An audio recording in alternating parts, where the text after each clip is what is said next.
Hey everybody, I'm Mike Krupa, and as you know, I am on a mission to teach Illinois employers just like you how to better manage your health insurance plans. And today we're going to talk about fiduciaries, the duty of a fiduciary.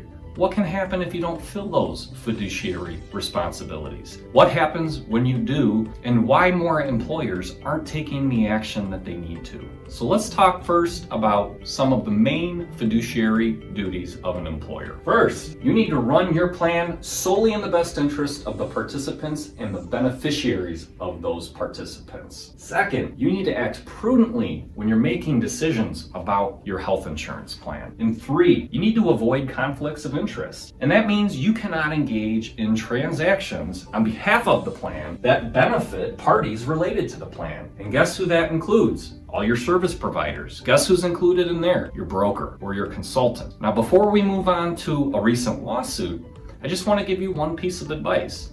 If there was one thing I would do right now as an employer, I would strongly think about setting up a fiduciary committee for your health insurance plan, similar to what you have on your 401k plan today. By setting up this committee, you can start to create processes that prove you are a prudent fiduciary of your health insurance plan. So let's talk about this recent lawsuit and give you a quick refresh on what has happened. Now, Johnson & Johnson is the employer, huge employer. They were sued for breach of fiduciary duty. And this is the first lawsuit of its kind for breach of fiduciary duty on the health insurance plan. What's very unique about this lawsuit is not only was Johnson & Johnson the employer named, but the individuals that were responsible for making plan decisions, individuals like you, were also named in this lawsuit. Now, the breach was related to allegedly mismanaging prescription drug dollars and how the plan spent those dollars. It's noteworthy that the pharmacy benefit manager in this case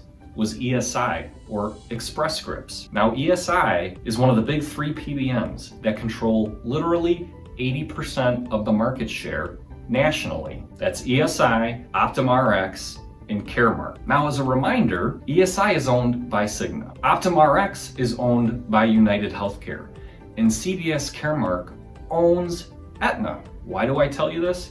Conflicts of interest. I want you to keep that in mind. Now, a specific example that was cited in this lawsuit that stood out to me was a drug that ran through the health insurance plan that cost $10,000. It was available elsewhere without insurance for as little as $30. Now, if you're a participant or a beneficiary in your employer's plan, and you know that dollars are being spent like that, money is being wasted like that, and guess what? That's going to impact your employee contributions down the road. How would that make you feel? It would tick me off, and that's exactly why we're starting to see some of these lawsuits with some of the new legislation that's come out.